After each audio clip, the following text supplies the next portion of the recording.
If you're struggling to paint a good seascape, then this video is just for you. I've broken this painting down into 5 essential elements that I think you need to master. Of course, it's a Bob Ross classic, By the Sea. Sit tight for half an hour of painting fun. We'll make a splash yet.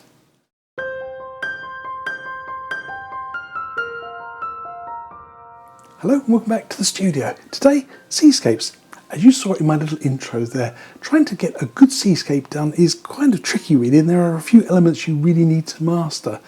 I used to really struggle with them, and I sort of learned over a period of time to sort of paint by numbers almost, except there's no lines. And that's the first thing we have to master, getting things set out properly on our canvas. So without further ado, let's get into our painting. Comfy chair, notepad at the ready of course. Let's get painting a Bob Ross classic, By the Sea, a seascape. So here's my canvas, 16 by 20, set up in portrait style. And my first job, as I mentioned, was to put in the horizon line. I'm going to measure down from the top of this canvas, and I'm going to go at least an inch below the centre line. I'll measure the same distance on the other side, and then use some masking tape below the pencil marks. I don't want to put it above because then, well, I'll mess up my line again. It's an easy mistake, but if you're using wide masking tape, suddenly your horizon line could be an inch too high. Now, cover the area beneath the masking tape with black gesso. I'll use a little paint roller to do this, but you use whatever you have to hand. Don't forget, this needs to be completely dry, so give it a good half an hour. And I'll try and find a battery.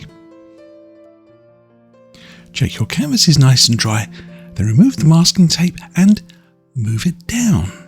That's right, we want to just protect the area beneath the masking tape whilst we paint the sky above. If you forget to remove the masking tape, well, you'll end up with a grey band of unpainted canvas. Now time for the oils. I'm going to start with this Bob Ross liquid white oil paint. I keep it in a small airtight container for ease of application. I want to apply this very, very thinly, and I'll use an old Bob Ross 1-inch brush to do it. I just take a very small amount because I've only got just over half a canvas to cover. Put a few dabs out and then scrub it in really well. You could do one half and then the other half if it helps. The main thing to do is to check the paint. As you can see from my fingers, this one is pretty good, this one not enough, and that one, well, almost nothing. And this one, well, it looks like I just dipped it in some ice cream. Far too much. When you think you've got it covered, finish off with long flat strokes and dry clean the 1-inch brush so that when you use it again, you won't carry a lot of white onto the canvas. Here's my palette. As you can see, I haven't got all the colours laid out yet. I'll add them later. But the first colour I'm going to use is this one, Indian Yellow. It's one of my favourites, but it's a little bit sort of semi-transparent. So I'll apply a little bit more with that brush. Now, I want to apply it through this section of my painting. Notice I use crisscross strokes. Bob always used to insist that nice crisscross strokes across the canvas. This makes it easier to blend colours above and below. As you can see, I let the paint just fade out at the edge. I'll add several more coats of that to bring the colour up before changing to the next colour, yellow ochre. Tap your brush well. This colour is much more opaque and dense. If you haven't got enough Indian yellow on, well, it'll look just a bit sort of miserable and faded. Once again, I work well on those edges. I don't want to see where one colour starts and the next one stops.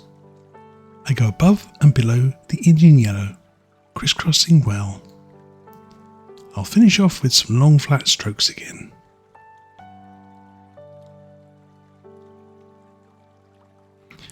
In Bob's original painting, he would next apply alizarin crimson and then add alizarin crimson and some phthalo blue for the top of the sky, but I tend to like to do it in a slightly different order. Whilst I've got this nice yellow on my brush, I go into some bright red. It makes a nice peachy colour. And I'll add this along the horizon line, whilst the brush is still fairly clean. As you see, this gives the painting a lovely blush. A nice sort of pinkish orange glow. Just lovely.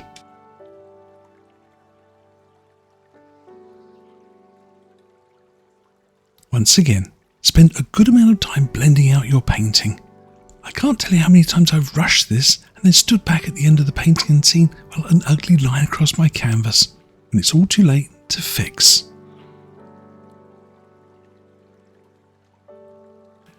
Now I'll add some alizarin crimson, and you guessed it, more blending. The final colour for my sky is a nice lavender tone, and for this I'll mix some phthalo blue with a little alizarin crimson. But you've got to be a bit careful here because the blue is very strong, and that brush has had yellow on it, so check first. If you get a really strong green colour here, then, well, you might want to change brushes. I think I'm going to get away with it. We'll give it a try. I'll put a little more blue on my brush and then brush mix it with some alizarin crimson. Again, I'm looking for a nice little lavender tone, not too blue, but well, we'll see how this works out. Yes, on that left hand side you can see the problem. It's just a bit too blue, and on the right a little too dark. If you get this happening, then stop and dry clean your brush. Don't carry on, because you'll get yourself in more of a pickle. I said don't carry on. I never take my own advice, do I? But at least you'll see me do some repairs next. My canvas is getting darker and darker and more sort of miserable looking, so what can we do to fix it? I dry clean my brush very well, and I'm taking a little touch of white into my lavender colour, making a very, very, very pale blue tone. I think it'll go over the lavender and sort of lift the area at the top of my canvas a little more. Let's give it a try. I think I'm lucky this time. I think that'll work quite well. But you do have to experiment sometimes, and maybe you'll get yourself into more of a pickle, but if you don't try, you'll never find out. Now be very careful when you come down the canvas. The closer you get to the yellow, the more chance you have of making green. I'm going to add a focal point to my sky now. I'm going to put a little bit of sunshine right here, or at least a bright spot. I've got a little dot of white on the end of my finger. I'm going to make a small circle, not too big and not too bright. Yes, a little too big and a little too bright, but there's an easy fix. A clean palette knife and voila, just whip it off. You can soften it out again with your finger, and then if you have to, tap in a little bit more highlight. But don't go over it too many times. There, I think that's about right. I'll finish it off with a couple of strokes from the 1-inch brush. Time for some clouds, and for this I need to make some more of the lavender colour, some alizarin crimson and a touch of phthalo blue. This wants to be distinctly towards the crimson side of the colour, so be careful with the phthalo blue. Mix it very well. I'll even add a little touch of white to the side of this colour to test it. I want to make sure it's a nice soft lavender colour rather than a blue lavender colour. It might be subtle, but it'll make all the difference when you start painting your clouds. Top tip, check your brushes first. I've got a selection of fan brushes here in various states of wear and tear. This one, well, is pretty worn and quite bristly and tough. This one too, again, it's had a hard life and it's getting a bit worn out, so I'm rejecting those two. Of these three, well, this one, again, it's a bigger brush but also quite tough and bristly, as is that one. So, well, I think that small one there is probably going to be my candidate for the clouds.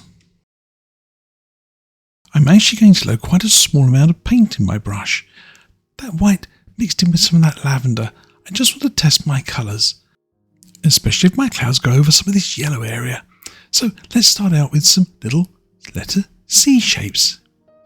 It's my classic way of painting little clouds. Lots of little swirling shapes. And I'm trying to get a nice sort of irregular pattern here. Nothing too much like the Loch Ness Monster, but well, sometimes they just creep in, don't they? But I'm just going to play here.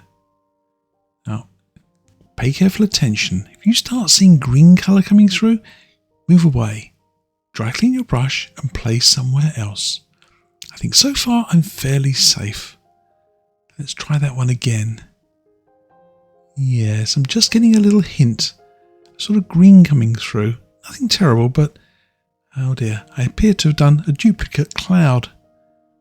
You'll notice the more I play, the more sort of unpleasant this colour becomes.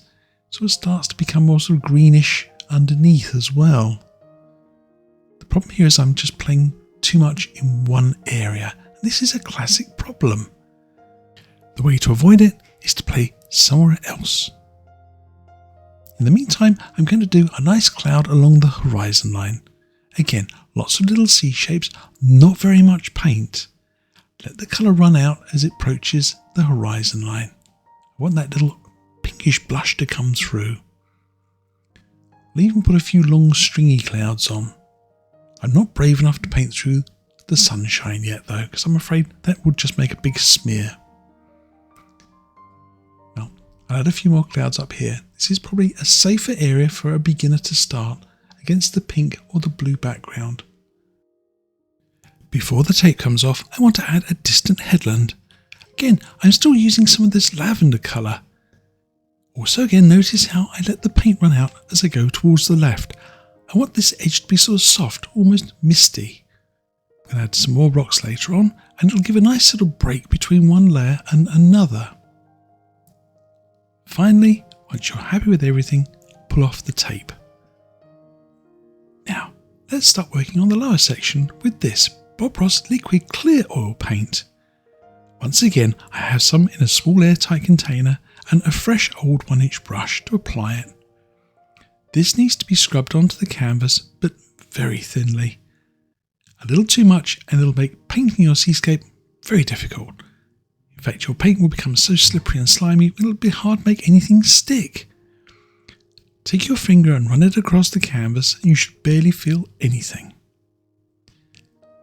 I dry clean that brush very well, and now I'm going to apply some phthalo blue and phthalo green mixture right through this section of my canvas. This is where the main wave is going to sit. Now, it's tricky to see where you've been because, well, the colours are transparent. So the only thing you can do is to use your fingertips to get a sample. I'll go from 2 sections. That looks good. And that side, and this one, well, as you can see, more oil than paint, and that'll just make a very grey wave. So you want a really good strong colour right the way through this section. I also want to make up yet another lavender amount. I should have made more at the start, but oh well, never mind. Again, err towards the side of caution with a little more crimson. I dry cleaned that brush and went into this colour. Now, this tends to produce a bit of a sort of dark, sort of purple tone with the blue and the green on it, but it'll work fine for my seascape. I'll also add a band of this colour down here, and finally at the very bottom section I'm going to add some Van Dyke brown. Now this isn't always easy to see where you've been, so sometimes you do need to do lots of testing to make sure the colours are strong enough and sort of in the right position. But it's one of the challenges of painting seascapes on a black canvas. You have to try and remember where you put your colours.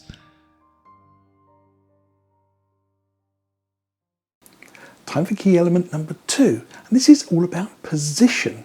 So we've done a nice background sky, but if we get the wave in the wrong place, well, it's all going to go completely pear-shaped on us, isn't it? And I can't tell you the number of times I've sort of got to this stage in my previous paintings, then realised sort of 10 minutes in that I really made a boo-boo and I've sort of really got things in slightly the wrong place. So position, the essential element number 2. Let's see how we go on with that. Time for essential tip number 2. This is all about position. I've put a small amount of sort of off-white colour on my fan brush and I want to just map out the position of the wave. There's going to be a nice crest in the centre and a nice dip over to the left-hand side. This section flips forward. This is a classic shape for a wave and it's one that I use often, and it's a good starting point for a beginner. But from experience, I know that this wave is going to grow larger than I've sketched it. I'm going to run out of room. Time to make a change.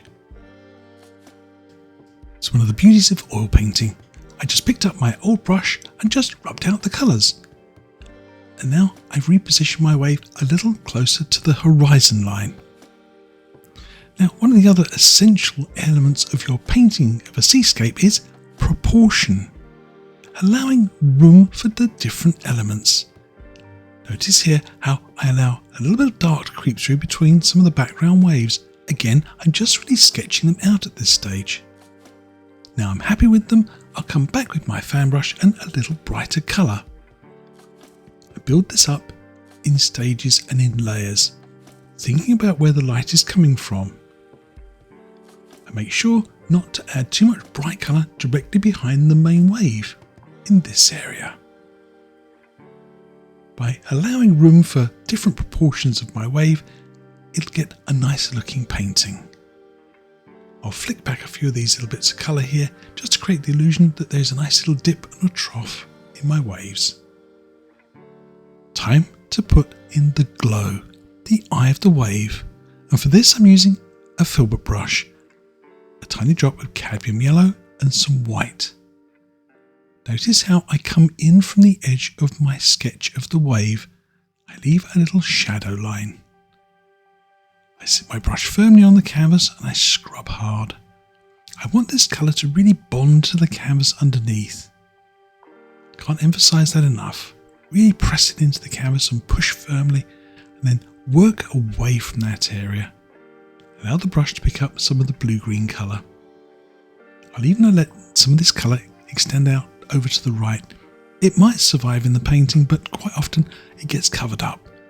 But sometimes we get lucky. Now, time to blend the eye of the wave. I'm using a nice fresh new 1-inch brush and just a few hairs on the corner of the brush to blend. Do the brightest area first and then work away from it to the left and the right and downwards. Top tip, don't go back to the eye of the wave once you've worked away from it. You'll contaminate that colour and you'll lose that lovely glow. I do like to do one more little thing though, and that's to dry clean my brush really well, get as much paint off as possible. And I want to start to create that curl in my wave. Notice how when I press and pull, I sort of create a pattern in the paint. Just make sure you keep dry cleaning your brush when you do it. This way you start to create that lovely form. One more stroke, I think that's enough. The next part of my painting is to the left, and it's the cascade where water is rushing over. I've loaded my brush quite well with paint. I travel along the line and then just let the brush fall away from the canvas. Overlap that last stroke with another stroke, and again, just let the brush fall. But we'll do some lovely sound effects for this. And another one. I'm not sure if it makes any difference, but it certainly gives you that lovely atmospheric feel for your painting.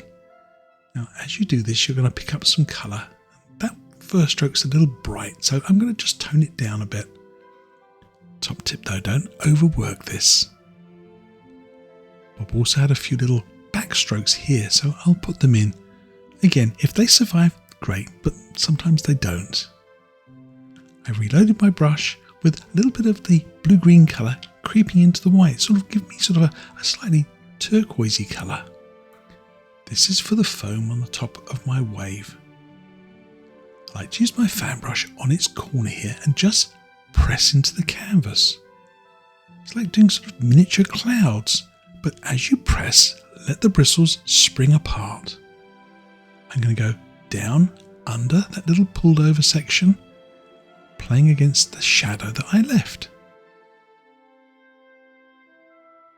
I like to try and get a nice sort of dip and a rise and another dip in this wave. I don't always like them looking so very straight. It looks a little bit sort of, well, not quite realistic to my eye. Now let's work down to the left side. And here you see I'm going right between that eye of the wave here, right through that dark section. I'll carry on adding little splashes and pushes of colour. Press the brush into the canvas and let the bristles just pop apart. And the looser you are with this, the better the effect. I'm using that dark shadow colour to my advantage here. When I pulled over the edge of that wave, I deliberately lifted off quite quickly. More pressing, more pushing. Not very much paint though. It's amazing how far this will go. I'll do some blending in a minute and then you'll see me add another layer of splash and crash to my wave. If you're enjoying my tutorials, don't forget like and subscribe. Drop a comment down below. I'll do my best to answer any questions you have. Thank you. In these very tight areas, I use a clean filbert brush just to do a bit of small blending. If you lose that shadow line, don't worry. You can use the same brush just to put it back in, and you'll see me do that in a moment. I just use a little bit of my dark blue-green colour.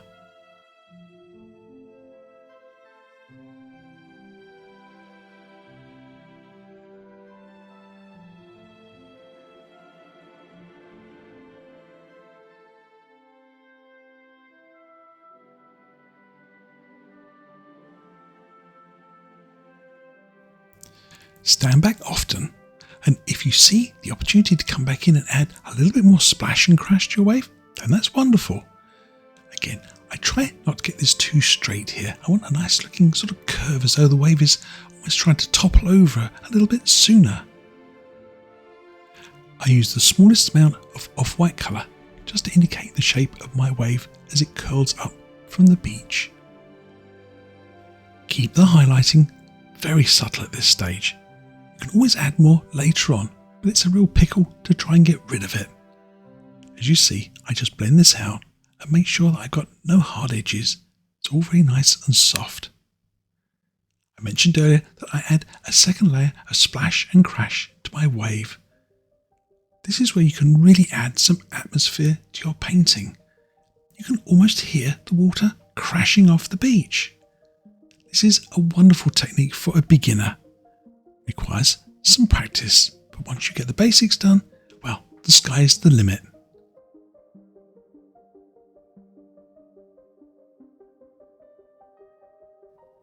A little more blending, and I think this part of my painting is complete.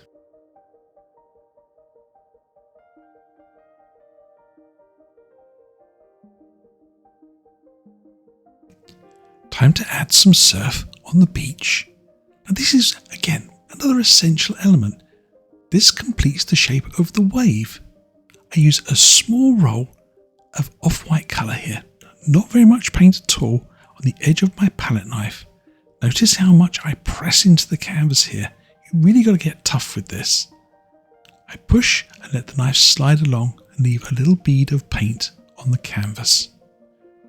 Once again, this takes some practice, and I know beginners find it tough, but the more you do it, the better at it you get. I'm using a dry clean fan brush here, and I'm just going to pull straight back under my foam and eventually up into my wave. Just don't pull up into the wave too soon. It sort of distorts the shape and form. Here you see I just give it a little flick at the very end.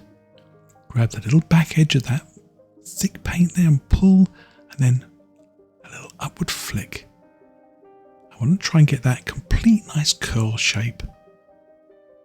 Once you've got the first line in, you can add a little more foam. It's essential though that you don't get this too bright. It'll take your eye away from the wave. I deliberately let my brush run out of colour here on the left under that foam. To the right, I pick up a little more colour. It's all a matter of balance really, and this is something you will pick up the more seascapes you paint. It becomes almost sort of so enjoyable just to play with colour. Here you see I'm just touching in some of that lavender colour we put on earlier. Now, for a classic Bob Ross shimmer, I'm using some of that nice golden white colour, little ochre, Indian yellow and white on my 1-inch brush, and I'm going in with a nice press and a pull straight down. Good dry clean, make sure you get it nice and dry, and then brush gently across. I go backwards and forwards. I want to create a nice sort of wobble effect. Again, it's tempting to go over this a couple of times, but you lose a lot of that lovely shimmering effect. One more stroke and I think we're done. I'll add another layer of foam on the beach, again pulling back, and I let some of this paint bump into my downward strokes, my shimmers. You can come back in and add a few more details as well. The more you add to your painting at this stage, the better.